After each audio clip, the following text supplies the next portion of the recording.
दोस्तों, किस पाप के कारण स्त्री का गर्भ गिर जाता है? दोस्तों, एक बार की बात है। भगवान विष्णु और माता लक्ष्मी क्षीर सागर में शेषनाग की सैया पर विश्राम कर रहे थे। तभी माता लक्ष्मी भगवान विष्णु से पूछने लगती हैं, हे स्वामी, आज मेरे मन में एक शंका निर्माण हो रही है। कृपया आप मेरी इस शंका का समाधान कीजिए। भगवान विष्णु कहते हैं, हे प्रिय, तुम्हारे मन में जो भी शंका हो, निसंकोच होकर पूछ लो। तुम्हारी हर शंका का समाधान करना मेरा कर्तव्य है। देवी लक्ष्मी कहती है, हे प्रभु, आप तो सब कुछ जानते हैं। संसार के कण कण में आपका ही वास है। आप ही जन्मदाता हैं और आपकी ही आज्ञा से काल प्राणी को ग्रहण कर लेता है। आप ही इस संसार को चलाते हैं। जन्म और मृत्यु आपके ही बस में है। किंतु हे प्रभु, कौन सी स्त्री को संतान का सुख प्राप्त नहीं होता है? किस कारण से ही बालक के गर्भ में ही मृत्यु हो जाती है? किस पाप के कारण स्त्रियों का गर्भ नष्ट हो जाता है? हे कृपा निधान, मैं आपसे ये जानना चाहती हूँ कि एक माँ को संतान को खोने का दुख क्यों सहन करना पड़ता है? कृपया आप इसका कारण मुझे विस्तार से बताइए।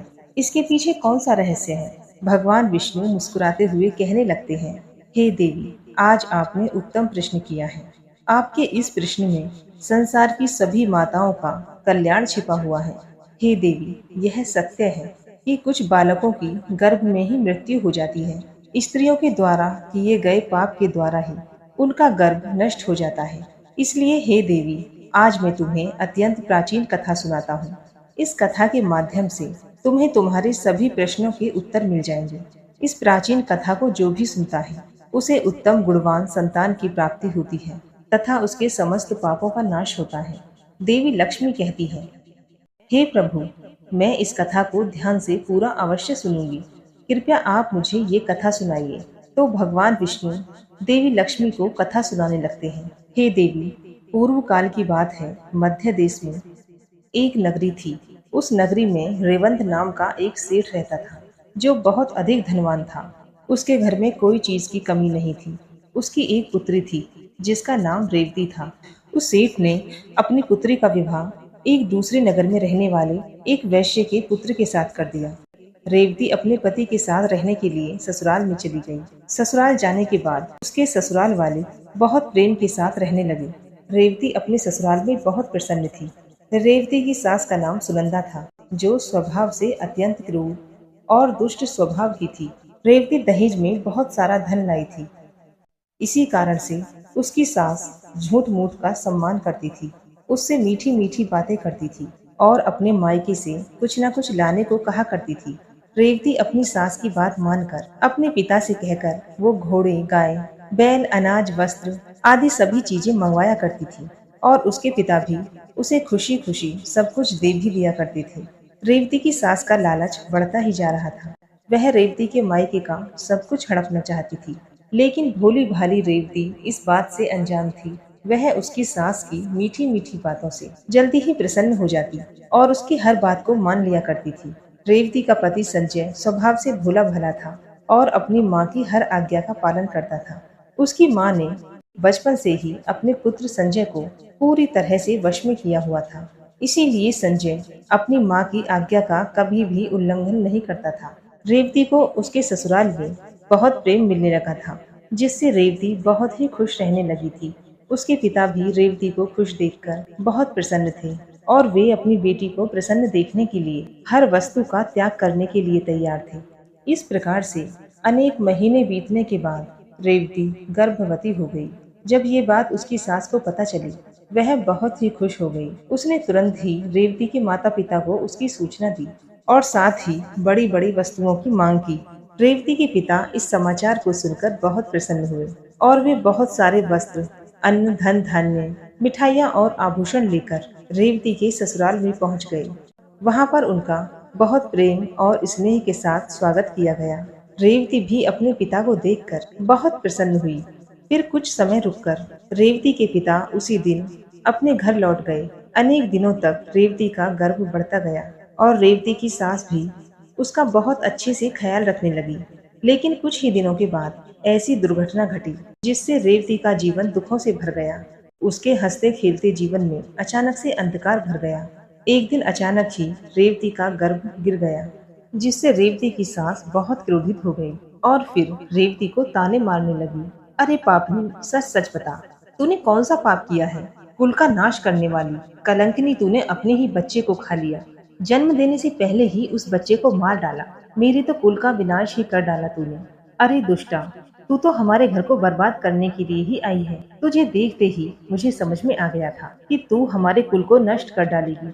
इस प्रकार से रेवती की सास उसे बहुत ताने मारने लगी, जिससे रेवती दुखी और उदास हो गई और कहने लगी, सासू माँ, इसमें मेरा क्या दोष है? मुझे समझ में नहीं आ रहा है कि ऐसा कैसे हो गया। मैं निर्दोष हूँ, मैंने कोई पाप का कार्य नहीं किया है। लेकिन रेवती की सास को उस पर थोड़ी भी दया नहीं आई और वो कहने लगी, अरे दुष्टा, पापिनी, उल्टा, चंडालनी, तूने अवश्य ही कोई पाप किया है, जिससे तेरी संतान गर्भ में ही मर गई। उल्टा और पापनी स्त्रियों के बच्चे पेट में ही मर जाते हैं। उसके बाद में रेवती की सास उसके साथ बहुत बुरा व्यवहार करने लगी। उसे बात बात पर ताने मारने लगी, उसे भला बुरा कहने लगी। अब उसकी सास उससे ठीक से बात भी नहीं किया करती थी। दिन भर घर का सारा काम करवाने लगी। दिन भर काम करने के बाद ही उसे रात को आराम करने को मिलता था। रेवती को घर का झूठा भोजन खाना पड़ता था। अचानक से अपनी सास का ऐसा बदला हुआ रूप देखकर रेवती को बड़ा डर लगने लगा। वह अपनी सास के सामने आने से भी डरने लगी। फिर और कुछ महीने बीत जाने के बाद रेवती फिर से गर्भवती हो गई, जिससे उसके घर वाले सभी प्रसन्न हो गए। लेकिन रेवती की सास को उतनी खुशी नहीं हुई। वह उसे ताना ही मारा करती थी, एक बच्चे को तो खा गई, पता नहीं ये इसे भी जीवित रखेगी या खा जाएगी। इसका कोई भरोसा नहीं, ये तो डायन है, डायन।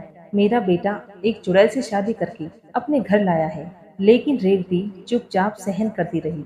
इस बार रेवती की सास ने उसके पिता को कोई भी समाचार नहीं दिया और वह चुप ही रही। इधर धीरे धीरे रेवती का गर्भ बढ़ने लगा। रेवती गर्भ धारण की हुई अवस्था में घर का सारा काम करती थी। बहुत काम करके थकने के बाद भी रेवती की सास को उस पर दया नहीं आती थी। इस बार रेवती को 9 महीने पूरे हो गए और उसका प्रसूति का समय आ गया। रेवती को कमरे में ले जाया गया और रेवती बालक को जन्म देने लगी। जब रेवती ने बालक को जन्म दिया तो उस बालक के मुख से कोई आवाज सुनाई नहीं दी। वह बालक कोई भी हलचल नहीं कर रहा था। इस बार रेवती ने एक मरे हुए लड़के को जन्म दिया था। इस बात को सुनते ही रेवती बहुत दुखी हो गई और जोर जोर से रोने लगी। इधर रेवती की सास बहुत गुस्सा हो गई और उसने तुरंत ही रेवती को पकड़कर घर से बाहर निकाल दिया और कहा, अरे दुष्टा, पापिनी, तू इस घर में रहने के लायक ही नहीं है। तू तो चांडालनी है। तू मेरे पोते को खा गई। अब तू इस घर में नहीं रह सकती। तू अभी इस घर से निकल जा। आज के बाद मैं तुझे इस घर में रहने नहीं दूंगी। तू कहीं भी जाकर मर जा। तू किसी नदी में कूदकर मर जा या अग्नि में जलकर भस्म हो जा, लेकिन इस घर में मैं तुझे रहने नहीं दूंगी। इस प्रकार से ताना देते हुए रेवती की सास ने उसे घर से धक्के मारकर भगा दिया। रेवती का पति भी ये सब चुपचाप देख रहा था। उसने भी कुछ नहीं कहा। फिर रेवती वैसी ही अवस्था में घर से चली गई। रेवती चलते चलते एक जंगल में पहुंच गई। वह जंगल बहुत घना भयानक था। उस जंगल में कोई भी मनुष्य दिखाई नहीं दे रहा था। फिर रेवती को उस जंगल में बहुत ही बड़ा सुंदर वृक्ष दिखाई दिया। उस वृक्ष के पास बहुत ही सुंदर आश्रम था। रेवती जल्दी से उस आश्रम के पास चली गई और इधर उधर देखने लगी तो वहाँ पर उस आश्रम में कोई नहीं था। रेवती वहीं बैठकर विश्राम करने लगी। रेवती इतनी डरी हुई और उदास थी कि वह अपने पिता के घर पर भी जाना नहीं चाहती थी। उसे ये डर लगने लगा था कि कहीं उसकी वजह से पिता का समाज में अपमान ना हो। इसीलिए उसने उसी जंगल में रहने का निश्चय किया और वह उसी आश्रम में निवास करने लगी। वहीं बैठकर रेवती भगवान विष्णु की पूजा करने लगी और उनकी भक्ति में डूब गई। अनेक दिनों तक उसने भगवान विष्णु की तपस्या की। फिर कुछ दिनों बाद उस आश्रम में एक साधु एक गाय को लेकर आते हैं। वे साधु अत्यंत विलक्षण थे। उनके मुख मंडल पर तेज था। ऐसा दिखाई दे रहा था कि उन्होंने सैकड़ों वर्षों तक तपस्या की है। जब रेवती उन साधु को देखती है तो बड़ी प्रसन्न होती है और उनका स्वागत करती है। कहती है, आइए हे साधु महाराज, आपका स्वागत है। आप कोई महान पुण्यात्मा दिखाई दे रहे हैं। रेवती के ऐसे वचन सुनकर तो साधु महाराज कहते हैं, हे पुत्री, तुम कौन हो और किस कारण से इस वन में अकेले निवास कर रही हो? यदि कोई गोपनीय बात ना हो तो मुझे सच सच बताओ, तुम यहाँ अकेले क्यों रह रही हो? तुम्हारे पति कहाँ हैं और तुम्हारे दुख का क्या कारण है? तब रेवती कहती है, हे साधु महाराज, मैं अत्यंत दुखी हूँ और मेरी सासू माँ ने मुझे घर से निकाल दिया है, इसीलिए मैं इस वन में निवास कर रही हूँ। साधु महाराज कहते हैं, हे पुत्री, तुम्हारी सास ने ऐसा क्यों किया? किस कारण से तुम्हें घर से निकाल दिया है? तब वह रेवती कहती है, हे साधु महात्मा, मेरी पहली संतान गर्भ में ही नष्ट हो गई और जब मैंने दूसरी संतान को जन्म दिया तो वह मरी हुई थी। इसी कारण से क्रोधित होकर मेरी सास ने मुझे घर से निकाल दिया है। अब मैं यहीं पर निवास कर रही हूँ। पिता का अपमान ना हो, इसीलिए मैं उनके पास भी नहीं जा रही। कृपया आप ही मेरे दुख दूर कीजिए, मैं कहाँ जाऊँ? अब मैं क्या करूँ? इस प्रकार से रेवती द्वारा पूछने पर वे साधु महात्मा कहने लगते हैं, हे पुत्री, ये तो बड़े दुख की बात है, किंतु तुम चिंता मत करो, मैं तुम्हें कुछ उपाय बताता हूँ। तुम उस उपाय को करो जिसे तुम्हें उत्तम संतान की प्राप्ति होगी। तुम इस गाय को अपने पास रखो, इसकी सेवा करो। इसकी सेवा करने से तुम्हें उत्तम संतान और सुख प्राप्त होगा। अब मैं तुम्हें गर्भ धारण की हुई स्त्री को जिन नियमों का पालन करना चाहिए उस विषय में बताता हूँ। इसे तुम ध्यान से सुनो। किसी भी स्त्री को मासिक धर्म के दौरान पति के साथ संबंध स्थापित नहीं करना चाहिए और पति को स्पर्श भी नहीं करना चाहिए। इससे संतान गर्भ में ही गिर जाती है। गर्भ धारण की हुई स्त्री को भगवान की पूजा में तत्पर रहना चाहिए। उसके मुख पर सदैव ही प्रसन्नता रहनी चाहिए। गर्भ धारण की हुई स्त्री को कभी दुखी और निराश नहीं रहना चाहिए। उसे बुरे आचरण वाली स्त्री से दूर रहना चाहिए। उनसे बातचीत नहीं करनी चाहिए। एक गर्भवती स्त्री को कभी दूसरों के घर का भोजन नहीं करना चाहिए। सूत की हवा से बचना चाहिए। सूत की हवा लगने से गर्भ का नाश होता है। गर्भ धारण की हुई स्त्री को कभी ऐसी वस्तु के दर्शन नहीं करने चाहिए जिसे देखने पर मन में घृणा आती हो। उन्हें भयानक और डरावनी कथाएं भी नहीं सुननी चाहिए। गर्भिणी स्त्री को अत्यंत गर्म भोजन नहीं करना चाहिए। पहले का किया हुआ भोजन जब तक अच्छी तरह से पच नहीं जाता तब तक दोबारा भोजन नहीं करना चाहिए। जिस स्त्री के बच्चे होकर मर जाते हों अथवा जो स्त्री बंध्या हो, ऐसी स्त्री से संपर्क नहीं करना चाहिए। जो भी स्त्री इन नियमों का पालन करती है वह उत्तम पुत्र को प्राप्त करती है। जो स्त्री इन नियमों का पालन नहीं करती उसका गर्भ गिर जाता है अथवा उसका निरोध हो जाता है। हे पुत्री, अब मैं तुम्हें पुत्र प्राप्ति का उपाय बताता हूँ। इसे ध्यान से सुनो। मासिक धर्म के समय 4 दिनों तक पति के साथ नहीं सोना चाहिए। वह चौथे दिन ही शुद्ध होती है। 1 सप्ताह के बाद वो देवी देवताओं का पूजन करने के योग्य होती है। संबंध बनाते समय स्त्री और पुरुष के मन में जैसी कल्पना होगी वैसा ही गर्भ उत्पन्न होगा, इसमें संदेह नहीं है। युग्म तिथि वाली रात्रि में सहवास करने से पुत्र होता है और अयुग्म तिथि वाली रात्रि को रात्रि में सहवास करने से कन्या का जन्म होता है। युग्म तिथि का अर्थ होता है द्वादशी, चतुर्दशी, षष्ठी, अष्टमी और दशमी। अयुग्म तिथियां होती है एकादशी, त्रयोदशी, पंचमी, सप्तमी और नवमी। पहले सप्ताह को छोड़कर दूसरे सप्ताह में स्त्रियों को सहवास करना चाहिए। स्त्रियों का ऋतुकाल 16 रात्रियों का होता है। यदि स्त्री मासिक धर्म के बाद चौथी रात्रि को सहवास करती है तो उस गर्भ से गुणवान, भाग्यवान तथा धर्मनिष्ठ पुत्र का जन्म होता है।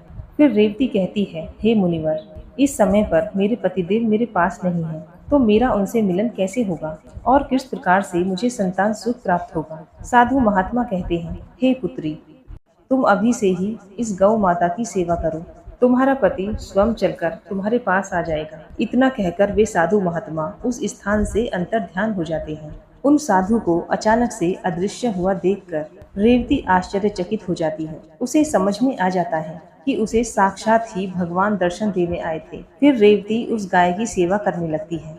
रोज सुबह उठकर वो गाय को चारा डालती है और भगवान विष्णु की आराधना करने लगती है। उधर रेवती के पति को सपने में साक्षात भगवान विष्णु आकर दर्शन देते हैं और उसे उसकी पत्नी के पास जाने की आज्ञा देते हैं। रेवती का पति दूसरे दिन जागते ही अपनी पत्नी को खोजता हुआ उस वन में चला जाता है। फिर उसे उस जंगल में एक आश्रम दिखाई देता है तो वह उस आश्रम के पास जाता है तो उसे उसकी पत्नी रेवती दिखाई देती है। वह अपनी पत्नी को देखकर बहुत प्रसन्न हो जाता है। फिर वह भी अपनी पत्नी के साथ उसी वन में निवास करने लगता है।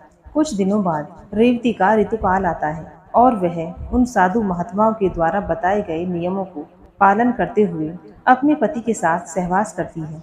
उसके पति के मिलन से रेवती पुनः गर्भ धारण कर लेती है और फिर 9 महीने तक गर्भ उसके अंदर बढ़ने लगता है। फिर 9वें महीने के बाद रेवती को एक अत्यंत सुंदर पुत्र रत्न की प्राप्ति होती है, जिसे पाकर रेवती और उसका पति बहुत प्रसन्न होते हैं।